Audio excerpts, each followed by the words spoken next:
Mark from the States, Mark from the States, it's Mark from the United States.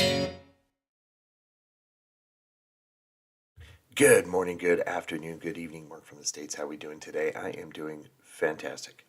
I hope you are as well. Today is a little different. I normally don't do these types of comparison videos. A lot of them I don't do because it doesn't really interest me. It doesn't really help me learn. Doing those comparison videos between our two countries of, who's got, who's more rude or who the loudest American attitudes or, UK politeness or whatever. Those, we've seen all those. We've done this. This actually requested again by actually several people is the cost of groceries. Kind of a unique topic. I do feel I can learn something from this video, so I'm excited to see this. So if this interests you, please come sit with me on this big fake couch. We do have Violet. She's right over there. So we're going to take a look at cost of groceries in Britain versus American food prices. So it's kind of piqued my interest. So let's do it. Hi, this is Texas Dara, back home after spending another summer in England, and I'm here to do a quick intro to what is going to be the nerdiest video I have ever done on my channel. I'm going to compare the cost of British and American groceries by first taking you on a little shopping trip at a British supermarket chain, Tesco, and then comparing the prices of all the items I bought with products bought at Kroger, an American supermarket chain. I have spent dozens of hours compiling this video, filming, editing, calculating, spreadsheets, online research, etc. Wow. Back in my career as a marketer in the food industry, I would have gotten paid big bucks to do this analysis. But now I'm a retired marketer with a little YouTube channel, so please pay me by giving this video a thumbs up or making a nice comment or even subscribing if you find it interesting, helpful, or at least entertaining. Thank you so much. Now, let's let Gloucestershire Dara take us shopping. I've been asked about cost of living differences between the US and the UK, and one thing that people seem to be interested in is the cost of groceries specifically. So I'm going to tackle that in today's video.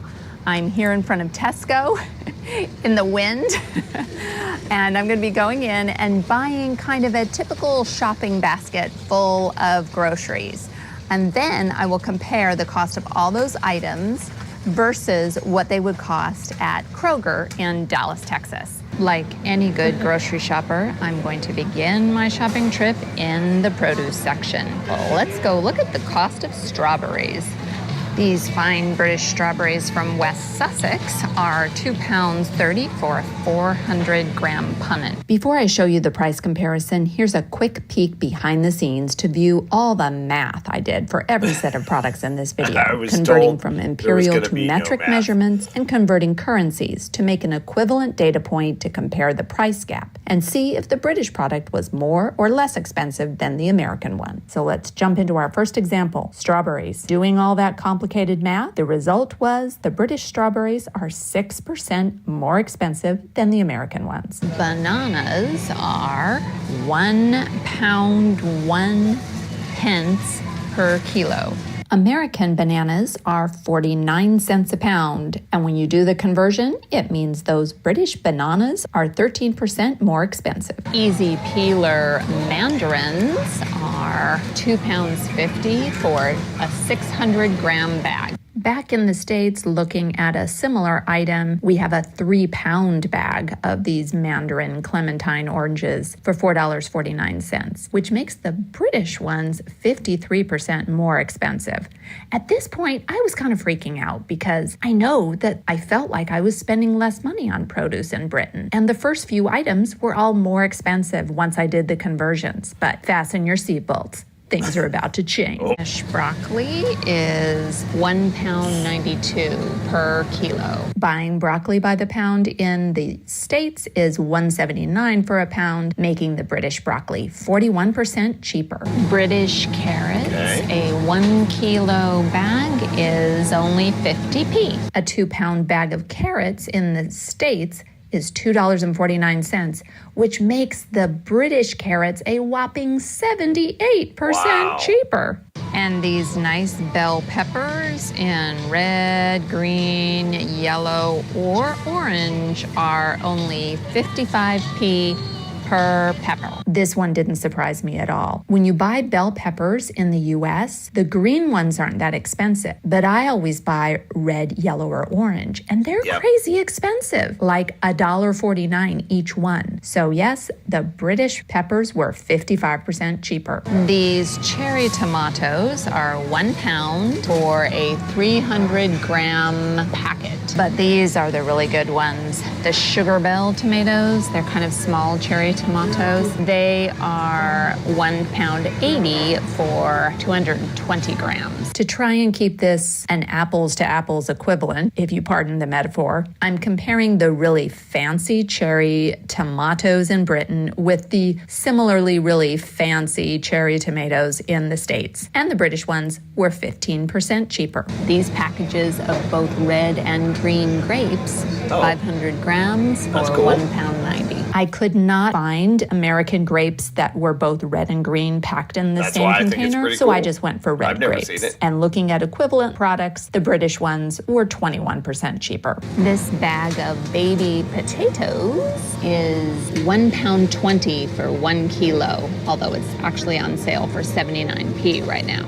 Again, it was really hard to find an equivalent, but the closest thing I could find in the States for these small potatoes were the store brand Kroger new potatoes at $3.99 for a 1.5 pound bag. That made the British ones 75% cheaper. And if you fancy making some pesto or insalata caprese, a pot of basil is £1.90. I actually went and looked at the store at the size of the basil plant in Kroger, and it looked a lot smaller than the ones in Tesco. So when I did my equivalent, I multiplied the price of the American basil by 1.5 times. British basil, 49% cheaper.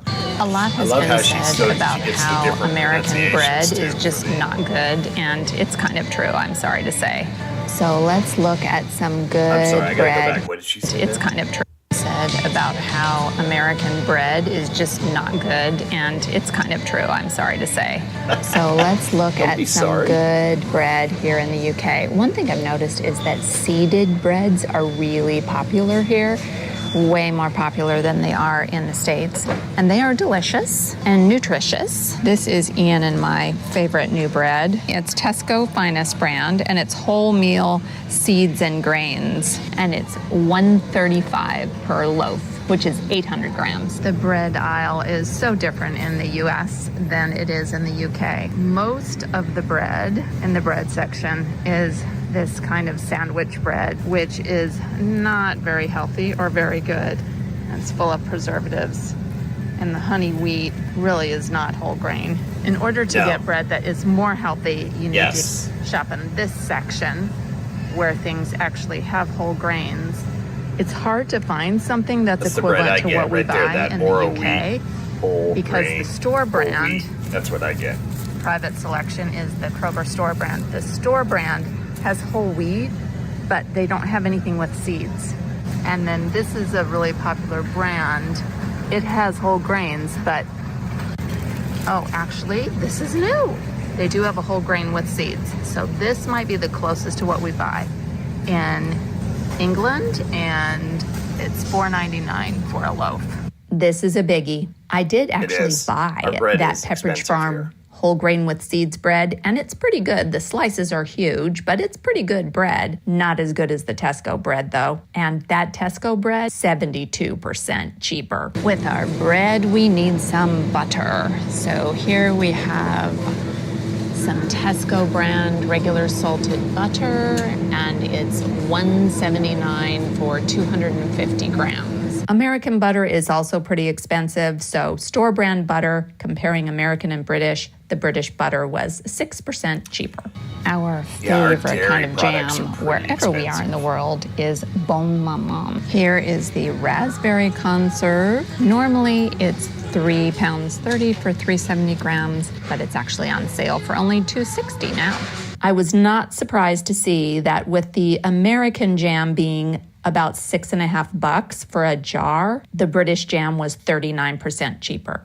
Although I have to confess, when we first got to England this summer, this exact jam was on sale for £2 a jar, and I stocked up a ton. I forgot to film honey in England, but I really wanted to show this comparison because it's a big deal. We love honey, and it's crazy expensive in the States. This comparison shows both of these little plastic bottles are 340 grams, £1.50 in Britain, and $4.50 in the States, making the British honey 60% cheaper. Dang. These store brand free-range eggs, medium size, are £1.50 for a 6-pack. I'm going to show you now why Six-pack? it's hard to compare eggs I've never seen a between 6-pack. countries. Obviously, our eggs are kept in the refrigerated section here, and we have these cage-free eggs that are store brand. We don't have them in 6-packs like they do in England, so I'll just equivalize for the fact that they're sold in dozens. But one thing is, it says cage-free. It does not say free range.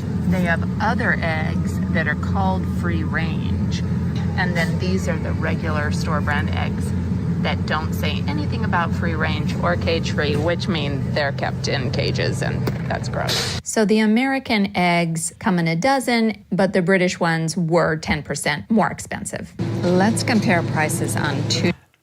I'm going to be honest with you. I don't buy. I do the grocery shopping for my family, and I don't look for cage-free eggs. I just buy eggs. And maybe I should. I don't know. But I usually get like the 18-pack. We go through a lot of eggs at my house. And we do keep it in the fridge, which is kind of something I've always wondered about because I've seen example after example since doing this channel of people keeping their eggs out without refrigerating them, and wonder how it started. Is it because they're pumped full of stuff here in the States, so they need to be, or is it just something we've always learned? We keep a lot of things in our fridge that probably don't need to be in there, to be honest. And eggs is certainly one of them. I know people who put their bread in the fridge. I know people who, we're one of them, put our tortillas in the fridge. I guess we just been ingrained growing up that that's just, want to keep it longer, keep it in the fridge. Two different kinds of cheese. Here is an extra mature or sharp cheddar, and for 400 grams, that is £3. The Kroger brand cheddar cheese is $2.49 for 8 ounces. It's the orangey kind of Wisconsin-style cheddar. That makes the British cheese 17% cheaper, although knowing what both of these cheeses are like, I would say the British cheese tastes better. Then let's also look at the double Gloucester. That is £2.85 for 200 grams. I'm looking to see what English cheeses they have. They used to have double Gloucester, but it looks like they don't anymore. But there is a Cotswold cheese Cotswold. and some aged cheddars, and Wensleydale, of course, and Stilton. I was disappointed that I couldn't do a comparison of double Gloucester because they no longer sell it at Kroger, but this just shows you how expensive the imported British cheeses are. Wensleydale with cranberries is 55% cheaper by weight in Britain than it is in the States. Something I love to buy is fresh mozzarella. So here we have the Galbani brand, which is for a 125 gram ball of fresh mozzarella, it's £2. And it comes packed in water. There's also the Creamfields brand, which 210 grams, only 69 pence, which is crazy. This fresh mozzarella is 80% cheaper than the equivalent American store brand. And of course, we need to talk about milk. So I'm going to look here at the semi-skimmed milk, which we call 2% or low fat in the States. And that semi-skimmed milk is £1.45 for 4 pints or 2.3 liters. Because we have the whole crazy thing going on between the US and the UK, where pints are not the same number of ounces and gallons are hopelessly confusing, I decided to do this all metric. So here are the prices for British and American milk shown in liters, and the UK milk is 18% cheaper. Actually, I'm surprised by that. The hummus is good and it's inexpensive. Way more cheaper. £1.50 for a 300-gram tub. 10 ounces of American hummus is almost $4, and that makes the British hummus about 55% cheaper. Here's a nice boneless salmon side, or fillet or fillet. That is £18.50 per kilo. Salmon is expensive in both places. In the States, it's about $15 a pound, and that makes the British salmon about a third less expensive. These chicken fillets, these chicken breasts, which appear to be free-range chicken, cost £7.50 for 650 grams. I tried to find an American chicken which would also be free range so that it was an equivalent comparison. And it did seem that the British chicken was about 3% more expensive. Not very much of a difference. A British beef fillet steak is £8 for 210 grams. I was expecting the British beef to be more expensive, but for filet mignon, it was actually 44% less expensive. A sirloin steak is £4.60 for 227 grams. That's very specific. When I compared the organic grass-fed sirloin steak, it also was more expensive than it is in Britain. Britain was 41% cheaper. Minced beef that is only 5% fat is £3.49 for 500 grams. I couldn't compare the exact same kind of minced beef to ground beef because the mince was 5% fat, and in the States it's 7% fat, but this was as close as I could get, and it's 45% cheaper in Britain. A whole leg of lamb I'm blown away here. is £13 per kilo. Okay, this is funny. I could not find leg of lamb at Kroger. When I searched on leg of lamb in the Kroger website, all that came up was a Lego Lamborghini race car set. So we're not going to be able to do that comparison. I decided instead to just look at lamb chops. And not surprisingly, they were a lot less expensive in Britain, about 52%. Texas Dara here again to pop in and say, let me know what is surprising you about this video. And if there are any products where you think I bought the wrong thing, tell me what I should have bought. Here's our favorite sauces we've been using this summer. The teriyaki sauce, £1.50 for 150 ml. Teriyaki sauce was one thing that was less expensive in the US, although again, I've tried this product and it's really not as good as the British one, even though the British one is 38% more expensive. If you want some chicken tikka masala, that's £3 for a 420-gram jar, unless you buy it on sale, and then, of course, it's a better deal. I was able to compare the same brand, Patak's, in the US as the UK, a lot more expensive in the States, 62% less expensive in Britain. And mango chutney is £4.10 for 530 grams. Unless you want the store brand, that's only £1.40 for 230 grams. Even though I always buy the store brand chutney, I couldn't find it in the States. So this is Sharwood's brand chutney in Britain compared to Patak brand in Texas. The British one was almost 50% less expensive. Coleman's dry mustard is £2.30 for 57 grams. Good old Coleman's dry mustard from Norfolk was $6.50 for a 4-ounce container in Texas, making the British pack 15% cheaper. Now let's talk about ice cream. Oreo ice cream is £3.50 for 480 milliliters. I was not surprised that the British Oreo ice cream was a lot more expensive, 90% higher. And good old Ben and Jerry's, that's an American product, Hate 'em. is £5.15 Do not eat Ben and for a Jerry's. 465 milliliter carton. I was surprised that Ben & Jerry's ice cream, another American brand, was actually less expensive in Britain, 6% lower. Let's do some toiletries. Colgate toothbrushes in the 360-degree style are £2.50, normally £5. I thought both of these Colgate toothbrushes were really expensive. The UK was 10% higher. My favorite not are that these much. Pro toothbrushes. They're Tesco store brand, but they're extra soft for sensitive gums. And they are only 75p. This is where we see a big difference. When Wow. you look at the store brand sensitive toothbrushes, the British one is 57% cheaper than the US. Similarly, you can get Sensodyne brand toothpaste, the Rapid Relief stuff. 75 milliliter is £5 normally, on sale for £3 right now. Comparing the same brand of sensitive toothpaste, Sensodyne Rapid Relief, British one was 11% more expensive. But the Tesco store brand complete sensitive toothpaste is only £1, and they don't bother with all that extra packaging. This was the only similar item I could find at Kroger, the Kroger store brand that compares to Sensodyne, and it was $4.29 for a tube of toothpaste. That makes the British store brand sensitive toothpaste 68% less expensive than the American one. As I wrap up this video, I have a few important caveats about how I did the comparisons.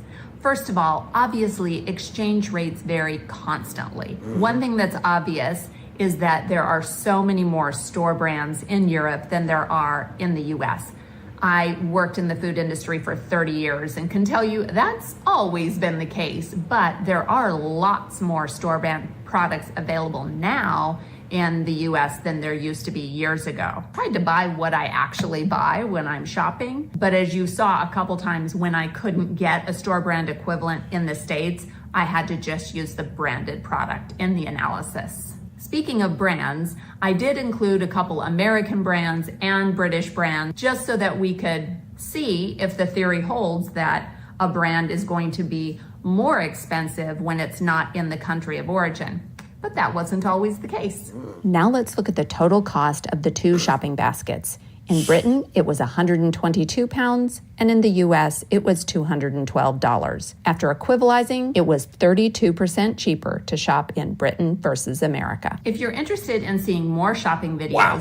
I've done several other ones on my channel. I did 2 videos in which I did full shopping trips in the US and the UK since I live in both countries. And you can see one video compares high-end stores, what those shopping trips were like, and the other video compares low-end grocery shopping and what those stores were like. So you can check those out if you're interested. I also did several videos where I chose specific categories in the store so that you can see what's it like shopping for sugar in England versus sugar in the US. I chose several categories that, as someone who shops in both places a lot, seemed pretty different to me. So I will link to all those videos in the description. Thanks so much for watching this video, and do All right. something good in the world today. Oh, I love that. That's very nice of her to say that. Yeah, go support her channel. I think it's very important. She does a lot of cool stuff, it looks like. This was very informative. I kind of just figured that we do pay more for groceries here in the States, but I was a little surprised that, one, the milk prices were similar. I would have thought it was way more expensive here to buy milk. Just dairy products in general. And at the very beginning of her comparison was the fruit, like the bananas, the mandarins, clementines, whatever you want to call them, and the strawberries, how those were different. And so I guess maybe I'm thinking, are they not? I would imagine, I knew the vegetables would be probably way cheaper. There's a lot of places to grow vegetables in the UK. But as for like the strawberries, most of the strawberries come from here from California, here in the States, actually really close in my area here. Real big strawberry industry, bananas, of course, Hawaii, and what was the other one? Oh, mandarins, Central California, huge. We call them cuties or halos, or they're all kind of similar. Those little mandarin oranges or clementines. They're all grown out there, so they're pretty popular, but they're so much more expensive where you're from. I'm just curious, is that because there's not a lot of places to grow them there? Maybe because of the importing of them? I don't know. You'll have to let me know, because I really don't know what, and I should probably do a video. This is probably a good segue into a video on the UK and its agriculture. Yes, we all know you've got the farms, right? And you do grow your own beef. I know that. But just the, feeding your country and the produce and all that business, and what's imported, what's not, what's locally grown. Yeah, so if you have some videos like that, please send them my way. That would be interesting to see. Thank you for the suggestion for this. Go support the original content creator, of course. This was pretty informative. When I do visit 2025, that is our goal. That is trying to round up enough money to where we're not, pinching on any sort of thing. I want to experience everything, so I want to save up as much as I can before we go. 2025, I got to first pay for my kid who goes next summer. And then, but I would love to go into a Tesco's or one of the others. That would be just kind of cool to see the layout and all that stuff. And I've seen videos of people going into the grocery stores, but it's not the same on video. I want to experience it in person. But yeah, I'm excited. So excited. All right. Hope everybody's happy, healthy, and safe. Thanks so much for coming. Hope this was interesting. I found it to be interesting. And hope you have a great day. We'll see you in the next one. Take care. Bye. Mark from the States, Mark from the States, it's Mark. And he's from